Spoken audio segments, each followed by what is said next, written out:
Before we begin, thank you very much to Sky P for joining the Patreon campaign over at patreon.com/TJOmega. I'm trying to do a little bit more to make Patreon a little bit more appealing. Right now, it's the only way to get access to my Discord, though I'm also going to provide another way through Twitch as soon as I get that set up. But I'm planning a few other things there. Now, if you're already in the Discord, you're there, so don't worry about that. I'm not gonna boot anyone out because I haven't paid up. Don't worry. You're in the community. You're fine. But it's just it's a change I made for multiple reasons. But it's one more thing that patrons get, and just another little thing just for them. So, well, more shifts are coming. I'll let you know when I'm ready to let you know on those. So, today we have something really interesting and really fascinating to me. So, I plan out all these videos. Like I've got a Word file on my computer that's got like 50 video ideas, and it's nice to have that buried away just in case I need something on a rainy day. But sometimes things just get dropped in my lap, and they are just this beautiful nugget of information that is wonderful to see. And this is what happened tonight. So we are back at the Sunbow Marvel Archive, which is a great resource for archiving a ton of production stuff from early Marvel and Sunbow Productions. However, what they did today, what they actually posted recently, is genuine Transformer history that we've never seen before. And they didn't just post a little bit of it, they posted a ton of it. What they now include in their archives are, as you can see on the screen, voice actor audition sheets. So when you are a voice actor, you walk into a studio that's doing auditions, you're handed a piece of paper, and you're like, this is what the character is going to be. Start figuring out what you're going to do for the voice of that character, and we'll call you when it's your turn. So this is legitimately the start of every animated Transformer character there is. Now I will mention, there's over 100 on this page, but it's not complete. A few characters I was curious about, Thundercracker, Blue Streak, they are not listed. But there are tons of others. There are tons out there. I'm obviously not going to go through all 108 of them. However, I'm going to go through some of the figures just so you know what to look for and just so you see what this is talking about. So, for instance, here we have Astrotrains. So, typically this includes a lot of direction and a sample scene, just to give the voice actors some idea of how they should sound and where, some context to the language. So, like a general age for Astrotrain is given, so mid-30s type of voice, clever, slightly nutty, talks to himself. Keep in mind, the direction that's written on these, something that was added later on by the director, Wally Burr. Wally Burr is a legendary animation director, by the way, so the fact that this is his notation is kind of important. But you can already tell how weird this is if you know your G1 Transformers. Astrotrain is not a clever character. In his main showing in Triple Takeover, he's actually written to be pretty dumb, of all things. He thinks he can turn a load of trains into an army. Things like that, It's fascinating to see what these characters were originally and what they were during the auditions and just how drastically they changed. You can see here where the dialogue himself is just kind of like pushing this idea that he likes to use his modes to confuse enemies and talk to himself while he's waiting to do it. And this is a general idea of what you're in for here. Notations, general description, and then visual example, if you're lucky. So if we move on, my boy. Scoffing, bully, cruel sense of humor, loud-mouthed, belligerent and brash, not very subtle, likes to fly at targets as jet and transform in midair into tank before collisions. Also, I love that the very first line Blitzwing has in his existence is, "Hey, pop-up toaster." It's such a weird insult. I kind of love that. I want to call people pop-up toasters now. And yeah, so if you're lucky, you get little things like that. You get the visual examples. Let's see. I don't remember what order these are in. I just kind of hit save as and just dropped them in. Let me see if anything else comes up. But if we look at like some of the descriptions, like some of the wording here that fits, like auto punk sounds like one of his insults. Like auto brat is his more famous one. Nobody fools a Blitzwing. Anybody who does finds himself blitzed, blasted, and bagged. Do they bag Transformers when they... Never mind. I don't think they do. Garbage bag, maybe. That's a lot of moms in the 80s garbage bag the dead ones. Sometimes you get this. This is the call sheet for Cosmos. Hot pilot attitude. If you know your Cosmos, you know that is not what Cosmos is. Not well suited to function on the ground as a robot, he remains aloft, creating wild stunts to relieve his boredom on his long patrols. Sorry, Optimus. I guess I just got carried away. Nothing more fun than playing in a shower of meteors. So he's got a little bit more energy to him in this script, and hot pilot. Also, that's the only visual example they gave, is that tiny little generic UFO that isn't even close to the real thing. This is what you live as a voice actor. Imagine this.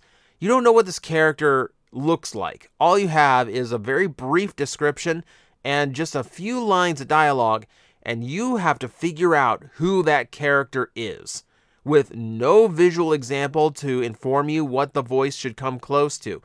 That's a pretty big task, and that is what voice actors do a lot. Now, these days, most of them are lucky to get like full production art for a visual example. What would this character sound like? But in this case, that was not the situation. A lot of this was cast before they even finished the design work. So, what else do we have in this list? I grabbed Dirge, who Wally Bird described as a depressed whiner.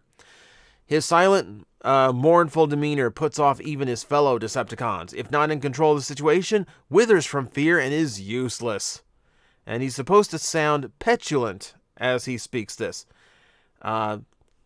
So, more descriptors like this that kind of inform that the character was not intentionally going to be the way he turned out originally, which I find interesting myself. Do we have a really interesting one? Jazz. So Jazz is fun here. So we have absolutely no visual example of what Jazz is supposed to look like. Let's see. Jazz is exec to Prime, the Autobot commander. He has a very special relationship with his bots. No sirring or saluting, but the job gets done quickly and efficiently. An interesting character. Jazz's personality is even more interesting because of a certain hip, cool quality in his language. Here, Jazz, with 3 Z's, by the way.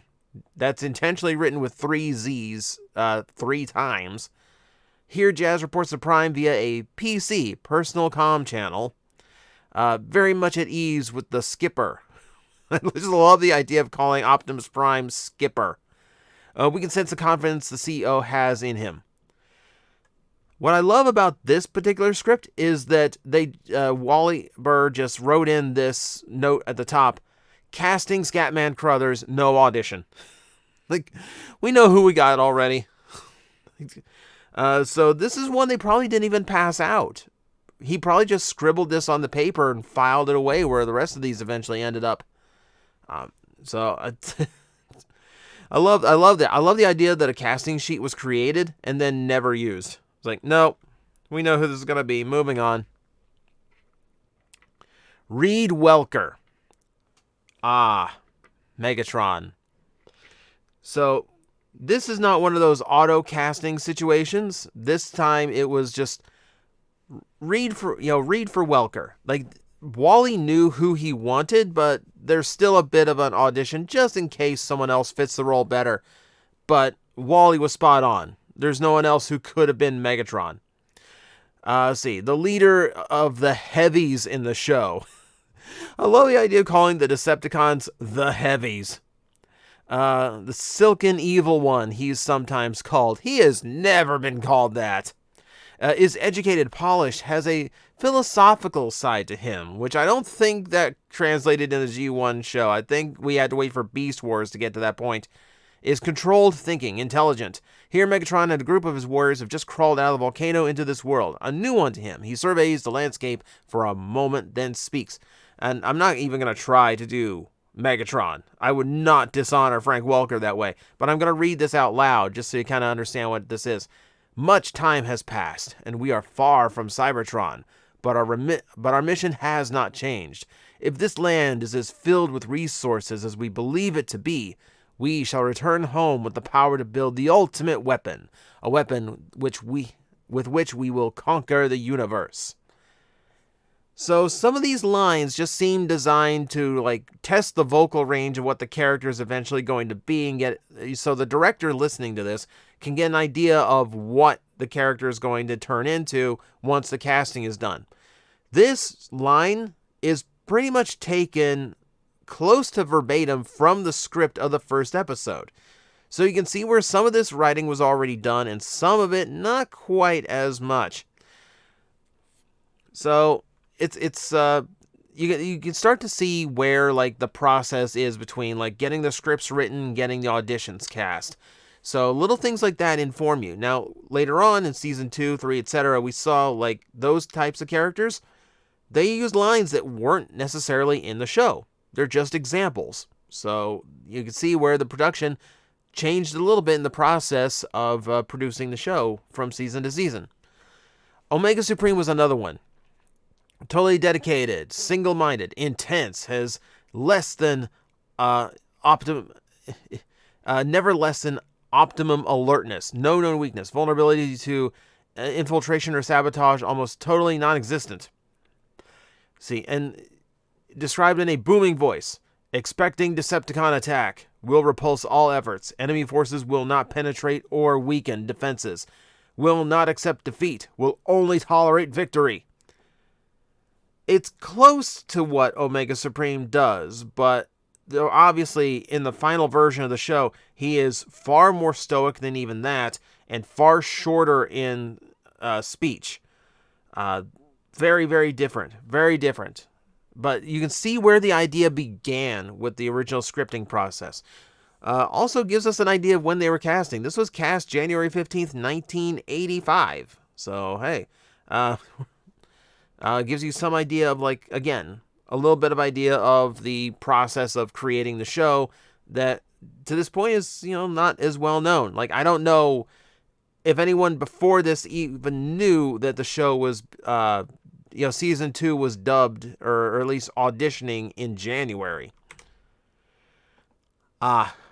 Optimus Prime. So, there's nothing here indicating that they're going to cast Peter Cullen. So this one is probably up in the air. And again, this is one of those lines that was pretty much not in the show itself. But we are not Decepticons. We're Autobots from Cybertron, a planet far from Earth. I am known as Optimus Prime. Understand that we are not here to provoke violence. Our aim is to stop it. But we have come to a moment of truth in this battle, and I ask for volunteers from among your ranks to join with us in our cause. See, several volunteers step forward. Good. See, Prime shouts off to one of his officers. Make room for these friends. We're moving out immediately. It's like he conscripted people on the spot, which I don't recall from the original show. What I love to think about, these are the first words. Now, Peter Cullen, has already spoken about his audition process. And he doesn't quote what he said exactly. He says, my name is Optimus Prime, not, I am known as Optimus Prime. But to think about this, I want you to consider this. There was no voice of Optimus Prime when this sheet existed. There was a room full of voice actors wanting the role, and trying to come up with what they thought the character was going to sound like. Peter Cullen just happened to be the one that the director and Wally Burr went, him. When this sheet existed, there was not an official voice of Optimus Prime. In fact, when this sheet existed, there might have been a dozen voices of Optimus Prime in existence.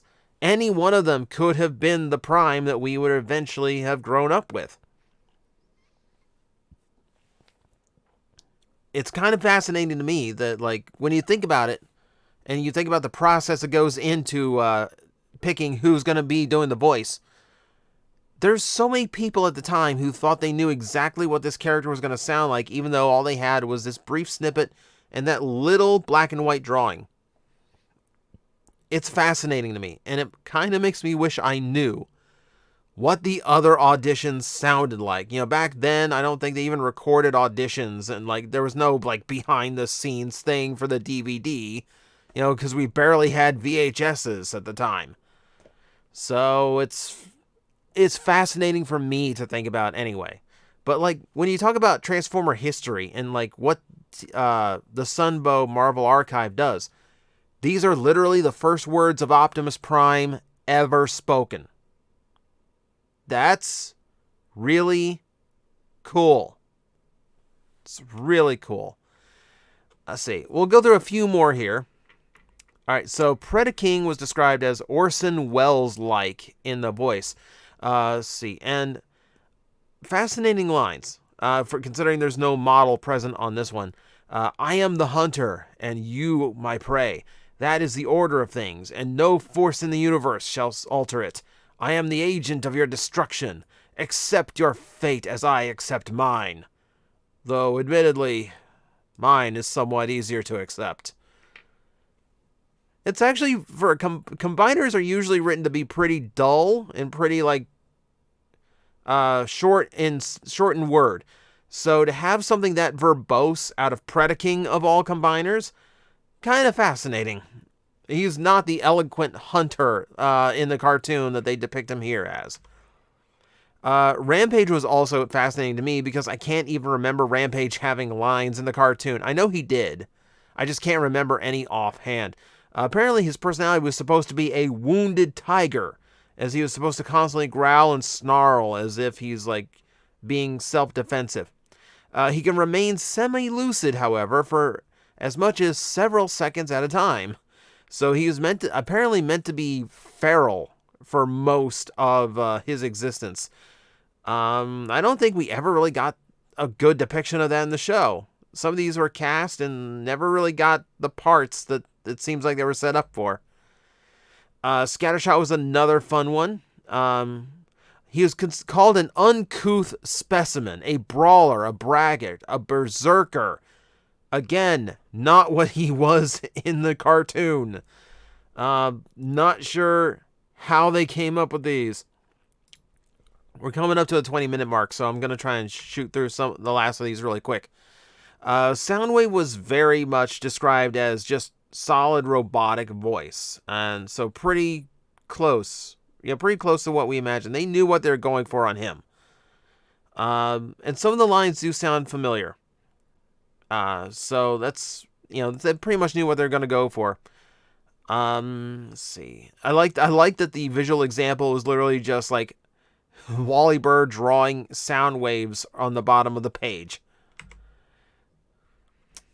Well, see, on my little sheet down here, on my folder, it looked like, oh yeah, my folder had a lot more than that. Why didn't that not roll over?